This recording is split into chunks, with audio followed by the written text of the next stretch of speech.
Shalom, shalom. Saudara yang terkasih dalam Tuhan Yesus Kristus, kembali jumpa dengan saya Pendeta Ebenezer Playmo di dalam suatu program menjawab secara Alkitabiah.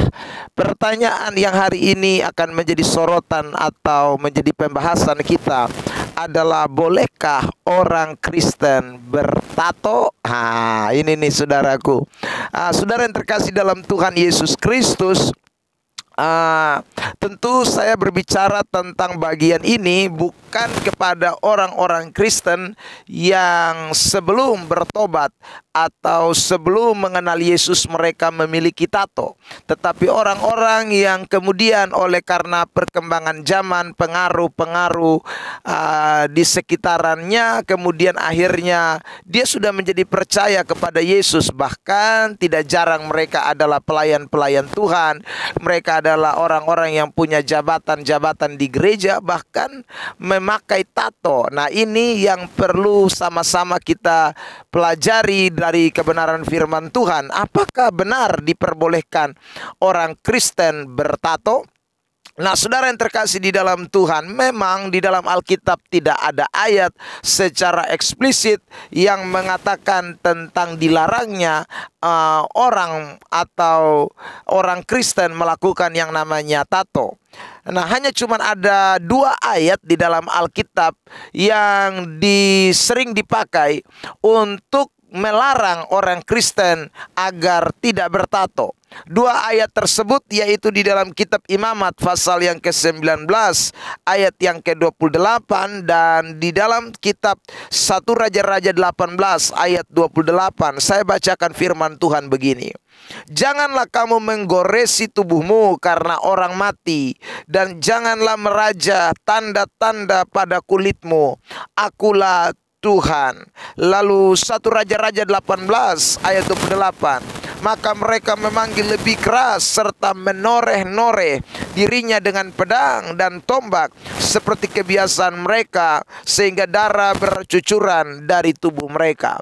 Nah, kalau 2 ayat ini yang dipakai menjadi alasan atau dasar untuk melarang orang Kristen agar tidak bertato, tentu saudara, ini adalah sebuah kesalahan di dalam menafsir Alkitab. Mengapa demikian? Karena untuk menafsir sebuah Alkitab, kita bukan hanya saja melihat kata-kata yang tersirat secara hurufiah di dalamnya atau tertulis di dalamnya, tetapi kita juga harus memahami latar belakang di mana ayat itu disampaikan, di mana ayat itu dinyatakan, budaya apa, konteksnya apa. Nah, ini sangat penting untuk memahami suatu ayat di dalam Alkitab. Nah, saudara, kalau kita membaca kitab Imamat pasal yang ke-19 ayat yang ke-28 tadi, dan kitab 1 Raja-Raja 18 ayat 28, 2 ayat ini adalah ayat yang berbicara tentang budaya atau kebiasaan yang dilakukan oleh orang-orang Kanaan, di mana mereka punya kebiasaan kalau orang meninggal, mereka selalu menoreh-noreh tubuh mereka atau melukai tubuh mereka sampai bercucuran darah. Dan juga ayat ini berbicara tentang ritual dari orang-orang Kanaan yang sering kali melakukan penyembahan kepada berhala atau dewa-dewanya dengan cara kemudian menoreh-noreh tubuh mereka sambil berteriak memanggil Allah-Allah mereka itu. Nah, karena itu saudara yang terkasih di dalam Tuhan, kitab Imamat itu adalah sebenarnya sebuah peringatan atau warning yang diberikan kepada bangsa Israel supaya tidak melakukan hal-hal serupa yang dilakukan oleh orang-orang yang tidak mengenal Tuhan atau bangsa-bangsa Kanaan yang tadi saya katakan mempunyai tradisi kebiasaan menoreh tubuh. Nah, saudara yang terkasih dalam Tuhan, karena itu orang-orang pecinta tato seringkali memang tidak bisa ditegur dengan ayat-ayat yang tadi saya katakan, karena memang tidak kontekstual, dan itu memang tidak bisa menjadi alasan untuk melarang orang-orang yang doyan atau hobi atau kesenangannya adalah tato. Karena memang tato itu seringkali dipakai menjadi alasan untuk katanya seni, untuk menghias tubuh. Bahkan ada ada orang-orang Kristen tertentu yang memakai alasan bahwa tato itu mereka lakukan karena untuk menjadi saksi, untuk jadi berkat, karena tatonya adalah ayat-ayat Alkitab, gambar Tuhan Yesus, gambar salib, dan lain sebagainya. Tetapi saudara yang terkasih dalam Tuhan, meskipun alasan-alasan itu diberikan, tapi saya mau sampaikan kepada kita bahwa itu tidaklah menjadi dasar untuk kita bisa menyatakan bahwa tato itu diperbolehkan. Dan juga kalau tidak ada ayat secara eksplisit di dalam Alkitab, itu tidak berarti bahwa tato itu diperbolehkan. Saudara, itu tidak berarti tato itu diperbolehkan. Karena tidak semua yang tercatat di dalam Alkitab, atau tidak semua yang kita lakukan di dalam hidup kekristenan kita, itu semua harus tercatat di dalam Alkitab secara eksplisit.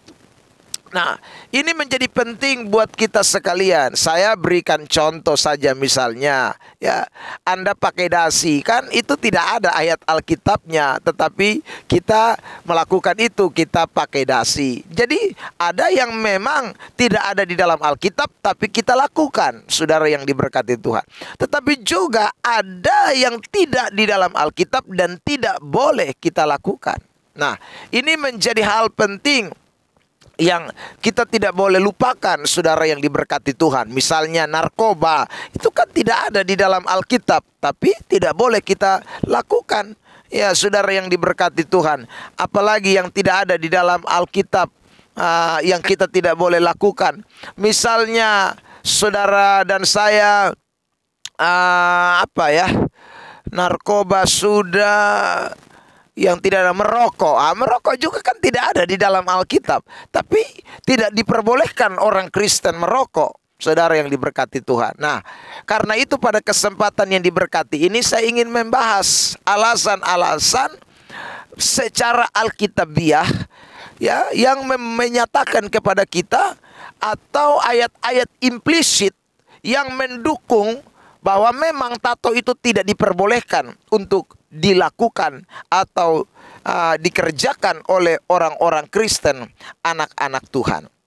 Saudara yang terkasih di dalam Tuhan Yesus Kristus, yang pertama kita harus ingat bahwa tubuh kita ini adalah untuk kemuliaan Tuhan, ya. Tubuh kita ini untuk kemuliaan Tuhan. Jangan lupa ini, saudara yang terkasih di dalam Tuhan.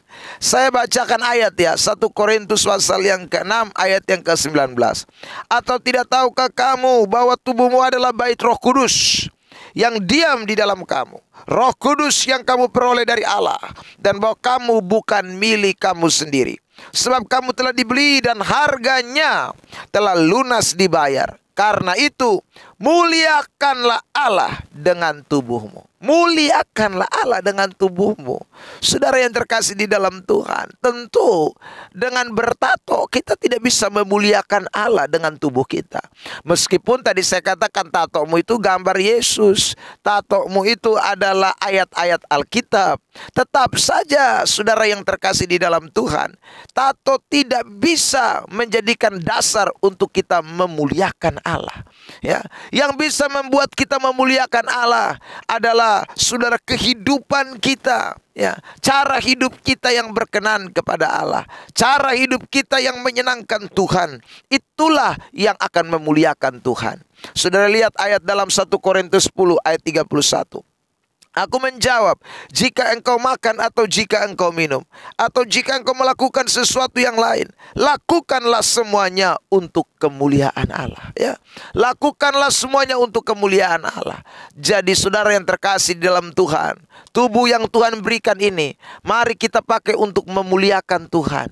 Jangan justru kita pakai untuk membuat sebuah batasan, untuk membuat justru Tuhan tidak dipermuliakan. Berbicara tentang memuliakan Tuhan, sudah lewat seluruh sikap hidup kita, lewat seluruh tindak tanduk hidup kita, lewat seluruh lifestyle hidup kita. Saudara yang terkasih di dalam Tuhan, dengan bertato itu akan membuat sebuah batasan, akan membuat Anda dan saya dicap oleh orang-orang sebagai orang-orang yang bajingan, orang-orang yang hidup di dalam kejahatan, orang-orang yang justru dapat menjadi batu sandungan, bukan menjadi berkat. Saudara yang terkasih di dalam Tuhan, ya, justru tidak akan menjadi berkat. kita akan menjadi batu sandungan dengan kita lakukan hal seperti itu. Makanya Paulus katakan begini dalam 1 Korintus pasal yang ke-8 ayat yang ke-9. Tetapi jagalah supaya kebebasanmu ini jangan menjadi batu sandungan bagi mereka yang lemah. Ya, saudara bayangkan saja. Orang-orang di sekitaran kita yang punya tato itu selalu diimage-kan atau selalu disinonimkan dengan orang-orang pelaku kejahatan. Orang-orang yang hidup di penjara, orang-orang yang hidupnya melakukan hal-hal anarkis, kriminal. Itu orang-orang yang bertato, saudara yang terkasih di dalam Tuhan. Nah, karena itulah kita tidak boleh melakukan itu. Sebab waktu kita melakukan itu, kita akan menjadi orang-orang yang sama dengan orang-orang tersebut dalam pandangan orang-orang lain, ya. Maka justru Tuhan tidak dipermuliakan. Justru bahasanya akan bertolak belakang. Orang mungkin akan bilang begini, kok pendeta bertato ya? Ya, kan selama ini pendeta tuh kan nggak ada tuh tato. Tiba-tiba ada pendeta yang bertato. Lah ini kan aneh. Biasanya kan hanya orang-orang yang hidupnya di kafe, di tempat-tempat ya nakal, itu orang-orang seperti itulah yang punya tato, saudara yang terkasih. Ya lain kalau memang sebelum dia jadi pendeta dia sudah hidup di dalam kejahatan dan dia punya tato-tato sebagai masa lalunya, ya itu memang kita tidak bisa pungkiri. Sekarang dia sudah bertobat di dalam Kristus, dia hidup baru. Yang saya soroti adalah orang-orang yang tadinya sebenarnya baik-baik, ya tubuhnya itu cantik, ganteng, bagus-bagus, tiba-tiba dia pihantam ini gambar-gambar yang tidak jelas, yang justru akhirnya membuat dia tidak bisa menjadi berkat, menjadi saksi. Saudara yang terkasih di dalam Tuhan Yesus Kristus, kalau toh ada orang-orang yang punya otak pikiran sama seperti Anda yang bertato itu, ya saudaraku, hanya mereka saja yang mungkin akan ikut kamu. Orang-orang yang kebebasannya ya mau tercapai, ya dia pikir, wah ini bagus nih ada pendeta yang bertato, ya saya ikut dia saja karena dia bagus, pendeta yang tidak so alim dan lain sebagainya. Nah, saudara yang terkasih di dalam Tuhan Yesus Kristus, ini yang membuat kita tidak bisa memuliakan Tuhan. Nah, karena itu pada kesempatan yang diberkati ini, saya ingin sampaikan kepada kita sekalian, tato itu membuat saudara bisa tidak memuliakan Allah, ya. Hidup kita sudah ditebus dan biarlah kita memuliakan Tuhan dengan tubuh kita. Persembahkanlah hidupmu kepada Tuhan lewat seluruh sikap, karakter, lifestyle hidupmu. Beri yang terbaik buat Tuhan. Yang kedua, saudara yang terkasih di dalam Tuhan, tato itu tidak diperbolehkan karena setiap orang yang melakukan atau bertato itu mempunyai motif, ya, mempunyai motif di balik setiap tato mereka. Saudara yang terkasih di dalam Tuhan, motifnya apa? Motifnya adalah mempertontonkan diri mereka. Ini motif egosentris. Ini motif yang antroposentris, atau motif yang hanya mementingkan diri sendiri. Bagaimana saya supaya bisa diakui, supaya bisa dilihat, supaya bisa menjadi sorotan. Itulah orang-orang yang saudaraku bertato. Ya, saudara yang diberkati oleh Tuhan, dan ini tentunya tidak dikehendaki oleh Tuhan. Karena Alkitab berkata begini, saudara yang diberkati Tuhan, Galatia pasal 2 ayat 20. Namun aku hidup, tetapi bukan aku lagi, Paulus berkata. Ya, bukan aku lagi sendiri yang hidup, melainkan Kristus yang hidup di dalam aku. Ya, dan hidupku yang kuhidupi sekarang di dalam daging adalah hidup dalam iman, dalam anak Allah yang telah mengasihi aku dan menyerahkan dirinya untuk aku. Hidup yang kita hidupi ini memang masih hidup di dalam daging, tapi bukan hanya kita yang hidup, tapi Kristus yang hidup di dalam kita. Nah, karena itu saudara yang terkasih di dalam Tuhan, jangan bersentral kepada dirimu. Bukankah Alkitab berkata bahwa kita harus menyangkal diri kita? Markus 8 ayat 34. Setiap orang yang mau mengikut aku, ya harus menyangkal dirinya, memikul salibnya dan mengikut aku. Jadi biarkanlah Kristus yang menjadi nyata atas hidup saudara dan saya. Bukan kita yang menjadi nyata, tapi Kristus yang menjadi nyata. Bukan saudara dan saya, tapi Kristus. Karena itu saudara yang terkasih dalam Tuhan, tato itu bukan sesuatu yang baik. Ya, anak-anak Tuhan, secara khusus orang-orang muda atau juga hamba-hamba Tuhan yang masih muda-muda, kita seperti saya juga masih muda. Ayo, jangan hidup di tato-tato, jangan hidup bertato, saudara. Saya dulu sebelum mengenal Kristus juga kepengen itu tato itu, ya saudaraku, ya, untuk mempertontonkan saya jago, saya hebat, ya, saya bajingan, saya, ya. Sudahlah, sekarang udah jadi anak Tuhan. Apa yang kita mau pertontonkan dari diri kita? Biarkanlah engkau dan saya mempertontonkan Kristus dalam hidup kita lewat karakter, sikap, tingkah laku hidup kita. Biarlah Kristus yang nyata dalam hidup saudara dan saya.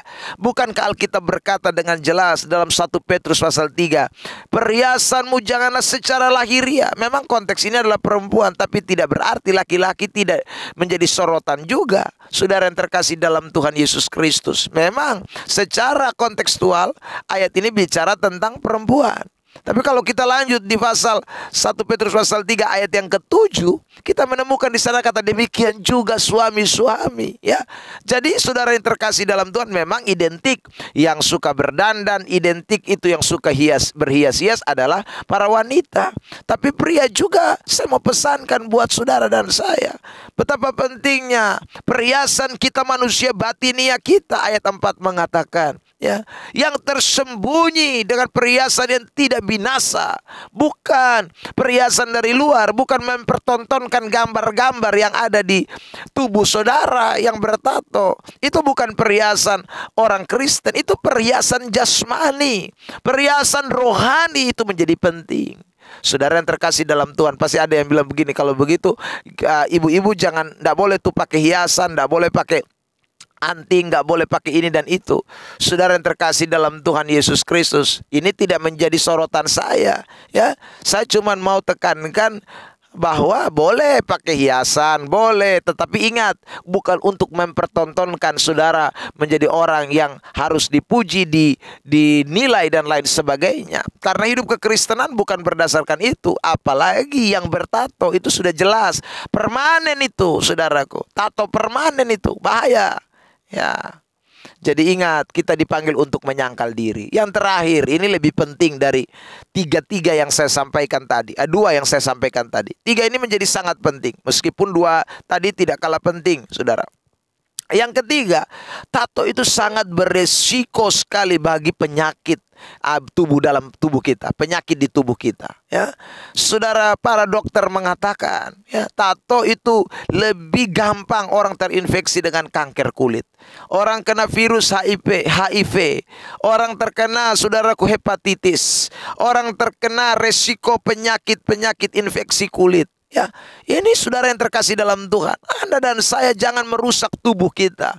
1 Korintus pasal yang ke-3 16 mengatakan, tidak tahukah kamu bahwa kamu adalah bait Allah dan bahwa roh Allah diam di dalam kamu, saudaraku. Lalu ayat 17, jika ada orang yang membinasakan bait Allah, maka Allah akan membinasakan dia. Sebab bait Allah adalah kudus dan bait Allah itu ialah kamu. Jangan, saudaraku, ya. Bayangkan kalau Anda ya tidak kena penyakit pun, tato yang permanen itu akan menjadi jelek. Ya, ketika saudara sudah mulai tua, ya, keriput, maka otomatis saudara, gambar itu akan berubah. Seandainya Anda gambar mawar, tadinya waktu Anda muda mawarnya mekar. Tapi begitu Anda tua, mawarnya jadi layu, saudara. Ya, jelek kelihatannya. Nanti Anda menyesal kemudian, ya. Saudara yang terkasih dalam Tuhan, Anda yang gambar, ya, mungkin itu yang masih muda-muda gambar cowoknya, hati-hati. Cowok yang kamu tato di tubuhmu itu memang kelihatan ganteng karena kamu masih muda, sekarang kulitmu masih kencang. Waspada, kalau kamu udah tua itu dia nanti jadi keriput, dia juga menua itu, ya, saudara. Nah, karena itu ya, jangan lucu-lucu lah, ya, saudara yang terkasih dalam anak-anak Tuhan, syukurilah tubuhmu itu adalah bait Allah, jangan bikin rusak, ya. Jangan kotori bait Allah itu. Jangan, saudara terkasih dalam Tuhan. Jaga baik-baik tubuhmu itu. Ya, saudara yang terkasih di dalam Tuhan Yesus Kristus. Kita kena duri sedikit saja sakit, setengah mati. Tapi orang rela sekali dia ditusuk-tusuk. Ya, saudara. Sampai berdarah keluar dan lain sebagainya. Tato. Ya, itu tidak baik itu, saudara. Dan hati-hati. Saya pesan buat saudara, waspada. Jangan sampai Anda kena virus HIV. Ya, saudara yang terkasih dalam Tuhan. Hanya karena tato. Saudara yang terkasih dalam Tuhan. Dan yang terakhir, selain bisa merusak tubuh kita dengan penyakit-penyakit yang tadi saya sebutkan, tato itu bisa membuat masa depanmu menjadi suram. Ya, kalau kamu belum bekerja, kamu bertato, sayang, saudaraku. Ya, orang akan susah terima kamu. Mau jadi apapun nanti jadi sulit. Ya, saudara yang terkasih dalam Tuhan. Orang tidak bisa gampang terima orang-orang yang begini. Tidak ada tentara, polisi, ya, yang bisa, PNS, ya, apalagi. Ya, saudara yang terkasih dalam Tuhan. Oh, mungkin Anda bilang saya swasta, ya terserah Anda. Tapi saya mau pesan, masa depanmu yang seharusnya jadi baik, engkau rusak. Ya, hari ini saya mau pesan buat saudara yang dikasih oleh Tuhan. Jaga baik-baik. Ada yang mukanya ganteng, tato di bagian sini, sampai leher-leher semua habis. Aduh, saudara yang terkasih, jagalah tubuhmu sebagai bait Allah. 3 pesan Tuhan ini saya sampaikan kepada kita lewat firman Tuhan, menolong kita semua orang-orang Kristen. Sekali lagi, jangan bertato berdasarkan apa yang Alkitab katakan kepada kita. Mungkin saudara, sekali lagi, ini bukan ayat-ayat eksplisit, tapi ayat-ayat implisit ini memberikan dukungan yang sangat kuat untuk kita tidak melakukan yang namanya bertato. Tuhan Yesus memberkati kita sekalian. Sampai ketemu di kesempatan yang lain dengan jawaban-jawaban dari sejumlah pertanyaan yang lain. Tuhan Yesus memberkati kita sekalian. Haleluya.